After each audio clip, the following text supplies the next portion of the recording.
नमस्कार मित्रांनो, शेतकऱ्यांची शेतीशाळा प्राकृतिक आधुनिक कृषी शोध प्रशिक्षण चिकित्सालय रामपुरी बुद्रुकमध्ये आपले सहर्ष स्वागत आहे। शेतकरी मित्रांनो, आज आपण आहोत बळीराम साहेब माकोडे, शहापूर तालुका जिल्हा परभणी यांच्या अद्रकीच्या प्लॉटवर। तर ही पहा, आपलं अद्रक आहे। याचं प्लांटेशन जवळपास जूनच्या दुसऱ्या हप्त्यात झालेलं आहे। जून, जुलै, ऑगस्ट आणि सप्टेंबर जवळपास 3.5 महिन्याचा हा प्लॉट आहे। 3 ते 3.5 महिन्याचा हा प्लॉट आहे। तर त्या हिशोबानं आपली ग्रोथ छान आहे। हळदीची ग्रोथ पण छान आहे आणि अद्रकीची ग्रोथ पण छान आहे। फक्त याच्यामध्ये आता येणार आपल्याला कीट व्यवस्थापन आणि अन्नद्रव्य व्यवस्थापन इथं आपल्याला पूर्ण करायचं आहे।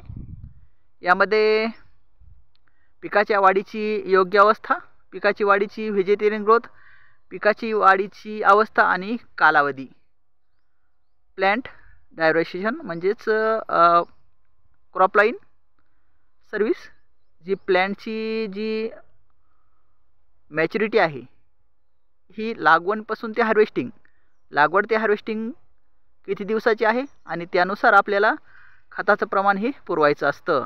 तर नत्रस्फुरद पालाश, कॅल्शियम, मॅग्नेशियम, सल्फर आणि मायक्रोन्यूट्रल, जस्त, लोह, मंगल, बोरॉन, कॉपर, मॉलिब्डेनम आणि क्लोरीन।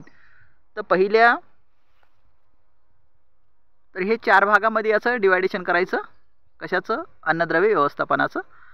तर पहिल्या हप्त्यामध्ये आपल्याला व्हेजिटेरियन ग्रोथसाठी लागतं नत्रस्फुरद पालाश, म्हणजे जर वॉटर सोलेबल तुम्ही जर देत असाल तर 19-19-19 घ्यायचं प्रति एकर 3 किलो।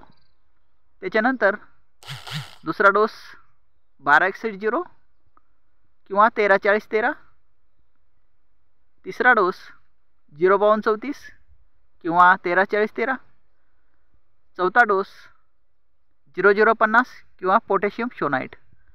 हे झालं वॉटर सोलेबल खताचं व्यवस्थापन। आणि ज्यावेळेस आपण बेड भरणार आहोत, म्हणजे बेड ज्यावेळेस आपल्याला भरायचं आहे, बेड मारायचं आहे, बेड मारल्यानंतर बेसल डोस आपण जे बेडवर टाकतो त्यामध्ये 1 ट्रॉली